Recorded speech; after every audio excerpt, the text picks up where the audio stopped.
Girlfriend আছে কার কার দেখি হাত তোলো। মাশাআল্লাহ, সাহস আছে ওদের, বুকের পাটা আছে। হাত দাও বেটা। এই গার্লফ্রেন্ড বয়ফ্রেন্ডের সাথে আমাদের কোনো সম্পর্ক, আমরা বিয়ে করব। কি করব? বিয়ে করব। চেয়ারম্যান সাহেব বিয়ে করাই দিন এগুলোরে, আপনার দায়িত্বে দিয়ে গেলাম।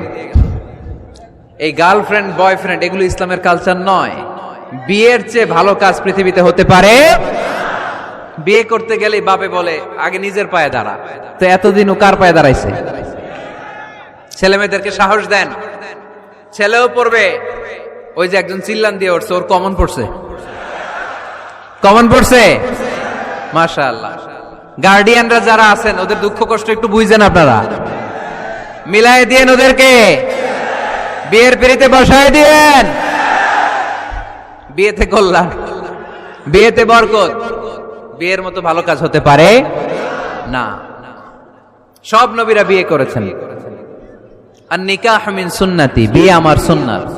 ফামান রাগিবা আন সুন্নতি ফালাইসা মিন্নি, যে আমার সুন্নতকে ভালোবাসে না সে আমার উম্মত হতে পারে না। বিয়েটাকে সহজ করে দেন। যেই সমাজে বিয়ে সহজ ওই সমাজে জিনা কঠিন, তাই না? যেই সমাজে জিনা সহজ ওই সমাজে বিয়ে কঠিন। আমাদের সমাজে জিনা করা সহজ, বিয়ে করতে লাগে 10 লাখ, জিনা করতে লাগে 1000, ঠিক কিনা? 10 লাখ টাকা ছাড়া বিয়ে করা যায় না। এটা লাগবে, ওইটা লাগবে, এই দাও, ওই দাও, মোহর দাও, বিশাল অঙ্কের মোহর। 10 লক্ষ টাকা ধার্য না করলে মেয়ে দিবে না, এরকম আছে না নাই? না, এগুলো আসলে ইসলামিক কালচার না। ছেলের বাবা মেয়ের বাবা উভয়কে আমি বলি বিয়েটা সহজ করে দেন, সহজ করে দেন। ছেলে পড়াশোনা করুক, সমস্যা নাই, মেয়েও পড়ুক, কিন্তু তারা পবিত্রভাবে তাদের সম্পর্ককে মেনটেন করুক, ঠিক কিনা? তাদের এই যৌবনের তাড়নায় যে পাপের সাথে জড়াবে তার পার্সেন্টেজ গুণা বাবা হিসেবে আপনার কাঁধেও আছে না নাই? এজন্য বাবারা সাবধান, মায়েরা সাবধান, বিয়েটাকে সহজ করেন। এই এলাকার যুব সংঘ যারা আছো, তোমরা একটা ক্যাম্পেইন করবা এই মাহফিলের পরে, টাইমলি ম্যারেজ ক্যাম্পেইন।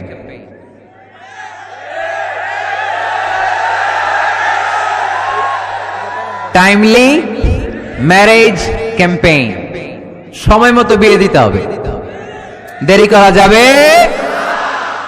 বাপ মা বুঝে না, একজনকে হুজুর আব্বাই বুঝে না। গার্ডিয়ান যারা আছেন একটু সদয় হন। ওরা যে পাপের সাথে, পাপের রাস্তা যে ওরা চিনে যাচ্ছে, পাপের পথে যে জড়িয়ে যাচ্ছে, আল্লাহর সুপ্রিম কোর্টের কাঠগড়ায় আসামি করে আল্লাহ সেদিন আপনারে দাঁড় করাবে। আল্লাযীনা হুম লিফুরুজিহিম হাফিজুন, দে গার্ড देयर প্রাইভেটস। মুকদ্দমাতুল হারামে হারাম, এট এ গ্ল্যান্স। একটা নারীর দিকে চোখ পড়ে যাওয়া এটা হারাম না, কিন্তু এই চোখ পড়ার কারণে এটা জেনার দিকে নিয়ে যাবে, এজন্য এটাকেও হারাম করেছে কে? মুকদ্দমাতুল হারামে হারাম। এই নজরটা বড় খারাপ। আন-নাযার সাহামুন মাসমুমুন মিন সিহামি ইবলিস। এই নজর হচ্ছে শয়তানের বিষ মাখানো তীরের মধ্যে থেকে একটা ভয়ঙ্কর তীর। এই তীর দিয়ে শয়তান যুবক আর যুবতীদেরকে কাবু করে ফেলে।